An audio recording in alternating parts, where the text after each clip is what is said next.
If you if you've read all the books on how to dance the salsa and you've memorized all the content, but you've never got on the dance floor and done the salsa, or you've read the books on how to tango, but you've never actually practiced and got your body involved in doing the tango, it doesn't mean that you're not a good dancer. You may have all this talent to be able to do it, but to learn the steps and to make it look natural and easy, and to begin to see that you're evolving your experience is fundamentally important to this work. Doing this work and taking the time out of your busy lives to become an experimenter, to experiment to see if I change the way I think and the way I feel, is it going to begin to produce effects in my life, and then maintain that state, that energetic state, independent of all the conditions in your environment, independent of the conditioning emotionally that keeps you in the past or the expectation of the same future, and independent of certain habits and unconscious programs. That is the process of overcoming, and being able to sustain that state every single day causes outcomes to begin to mysteriously appear in your life. And it is that mysterious appearance of those opportunities and synchronicities that transcend our limited understanding of possibility. And so, yes, not everybody heals in this work. We're learning the process. And it's not enough to just send people love in this work. Love is the wind that moves the feather in one direction. Intention is what lands the feather on the coordinate, on the person, on the circumstance, on the condition that you want to change. And it is our intention that is a function of our brain, a function of our ability to hold an intent or a focus. The emotion is the fuel that moves us closer to that outcome. And so it's important for you to understand then that if not everybody heals in this work, and it's a practical application of overcoming every single day that allows you to become somebody else, then it would be about becoming. It would be about you becoming a greater version of yourself. And I've said to so many people in this work, you know when you're changing in your life and when you stop talking about it. And when you stop talking about it, it means then that you're engaged in the process. You are in the river of change. Review and rehearse in your mind how you're going to be. And the act of rehearsing in your mind truly begins to install more neurological hardware. You're reminding yourself and reproducing the same level of mind. Why? So you can step into that footprint in your day and modify your behaviors to produce a different experience. That experience produces a different emotion. And you're going to want to feel that emotion instead of the emotions of your past. And then teach your body what your future feels like. Start making those chemicals. Yes, I know it's not easy all the time to feel elevated emotions. Believe me, I've been at this a long time. But that's natural and normal to excuse yourself and say that I can't.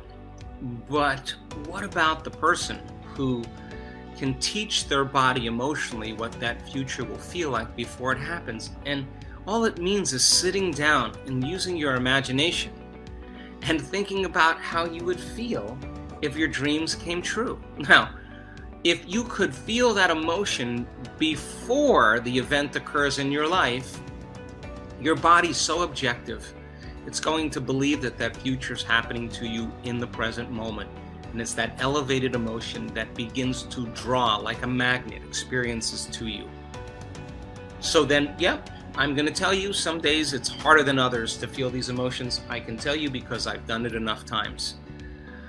But that's natural and that's normal. But what we're after is supernatural.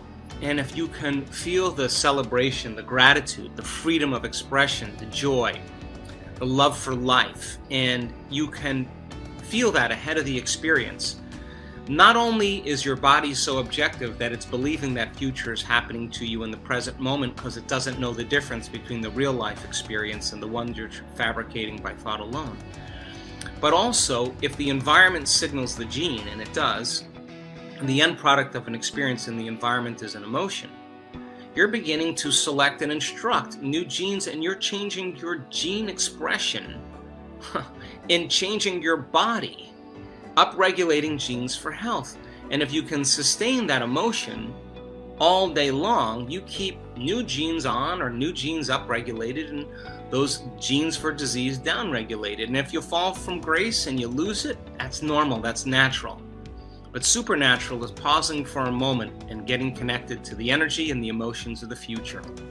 And so, going back to the basics, I go back to them all the time, but a good place to start is breaking the habit of being yourself. When you finish that and you got those meditations down where you break the habit of your old self and reinvent your new self, and you're starting to see situations in your life begin to shift without you having to force them or push them or fight for them or manipulate them or control them, now you know that you're doing it properly.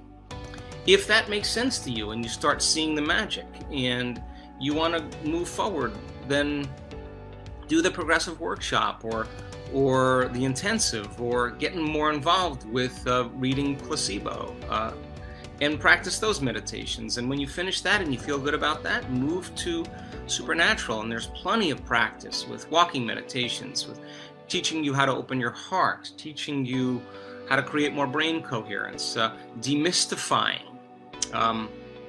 trance and giving you the tools. And I want you to be on the exploration. I want you to be on this journey with all of us. I want to inspire you to understand that many people want wealth, and they want abundance.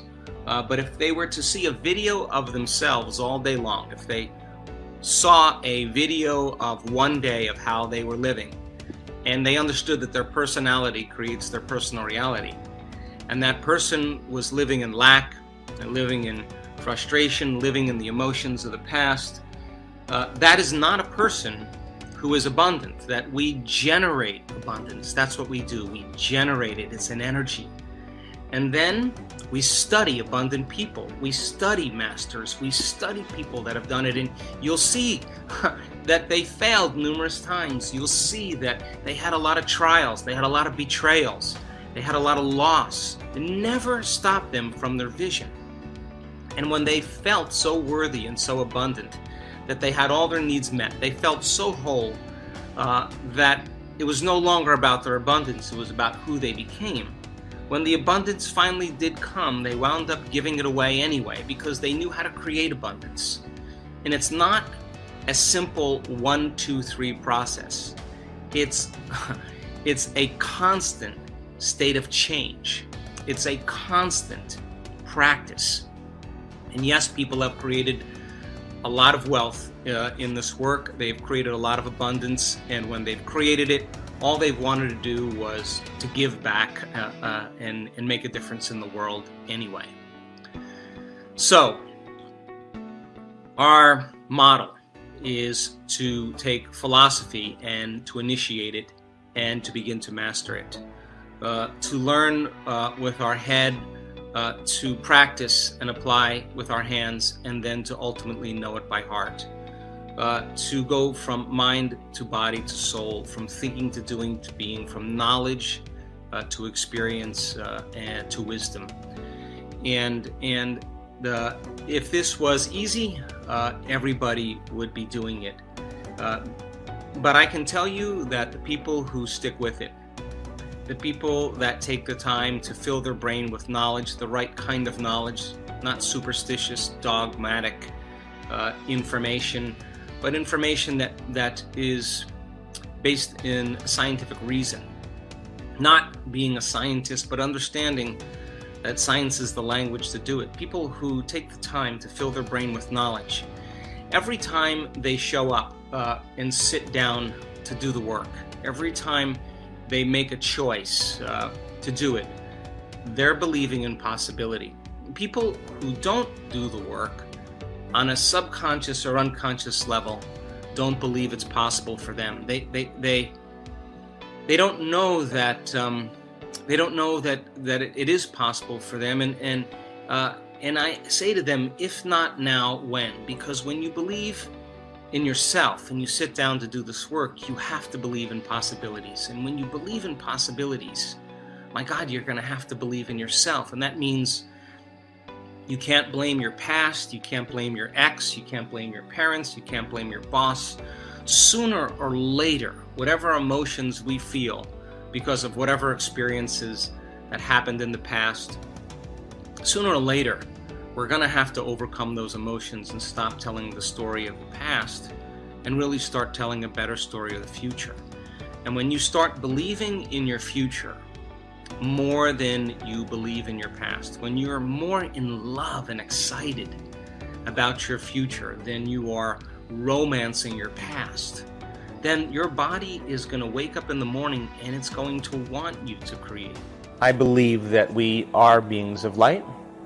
We came from singularity, we came from source energy, we came from oneness because it brought you to where you were today. That's no longer being a victim. You can't get out of here. You can't get out of here. You can't get out of the prison. You can't get out of the prison cell until you start creating the material. So what's more real? Is it material or is it the field? So when you start putting